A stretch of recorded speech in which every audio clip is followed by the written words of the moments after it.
미국 대선 투표가 미국 전역에서 순조롭게 진행되고 있습니다. 7개 경합주에서 초박빙 승부가 예상이 되면서 언제쯤 승패 윤곽이 드러날지 여전히 안개 속인데요. 네, 워싱턴 특파원 연결해 현지 분위기 들어보겠습니다. 정호윤 특파원, 아직 투표가 진행 중이죠? 네, 그렇습니다. 지금 이곳 시간이 오후 3시를 앞두고 있습니다. 이곳 시간으로 오늘 자정 북동부 뉴햄프셔의 작은 산간마을 딕스빌 로치에서 대선 투표의 시작을 알렸는데요. 유권자가 6명뿐인 작은 마을입니다. 그런데 마치 짠 것처럼 해리스 3표, 트럼프 3표, 동률이 나왔습니다. 오전 6시부터 동부 지역을 중심으로 투표가 시작됐고요. 지금은 대다수의 주에서 투표가 한창 진행 중입니다. 네, 우리나라는 아무리 접전이라도 자고 일어나면 선거 결과가 나와 있곤 했었는데 이번 미국 대선은 언제쯤 결과가 나올지 예측하기가 어렵다고요. 네, 그렇습니다. 선거 결과만큼이나 언제쯤 선거 결과가 나올지 그야말로 관심을 모으고 있습니다. 이번 대선 유권자가 대략 2억 4천만 명가량이 되는데 지난 대선의 투표율을 적용해 본다면 실제 투표 참여자는 줄잡아 1억 6천만 명 정도가 될 것으로 예상됩니다.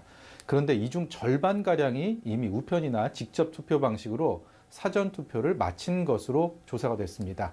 결과를 집계하는 데 시간이 지체될 가능성이 더 높아진 것입니다. 더 중요한 건 대선 레이스 내내 이어졌던 두 후보의 초박빙 판세죠. 워낙 치열한 승부가 이어지다 보니까 개표 역시 조심스러울 수밖에 없을 것 같습니다. 일부 지역에서는 투표 결과에 따라서 개표 과정에서 재검표를 요구하거나 재검표가 이루어질 가능성도 충분히 있습니다. 경합지 가운데 가장 먼저 개표가 시작될 것으로 보이는 조지아주, 그리고 뒤이어 노스캐롤라이나, 그리고 펜실베니아의 개표 흐름을 보면 승패의 윤곽이 어느 정도는 대략적으로 드러날 것으로 예상이 됩니다. 네, 해리스와 트럼프 두 후보의 오늘 일정도 전해주시죠.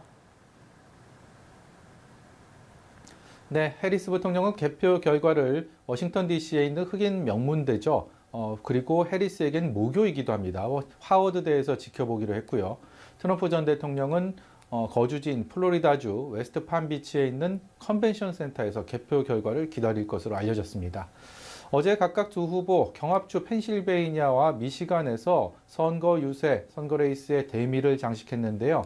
본투표 당일인 오늘 나란히 메시지를 내놨습니다.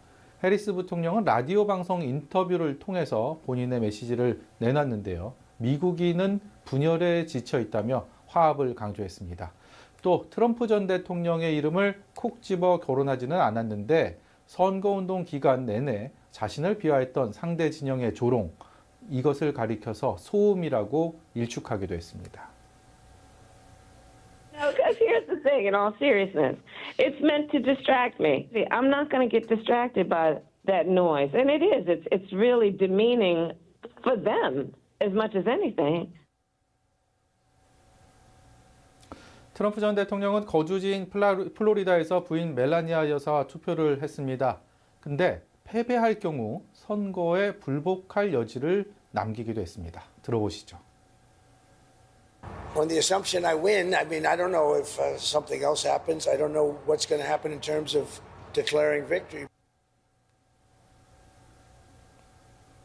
지지층과의 핵심 소통 창구죠.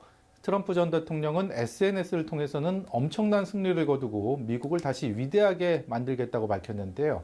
또 급진 공산주의 민주당 당원들은 여러분이, 그러니까 트럼프 지지층이 짐을 싸서 집으로 가기를 원한다면서 지지층에게 투표 참여를 독려했습니다. 지금까지 워싱턴에서 연합뉴스TV 정호윤입니다.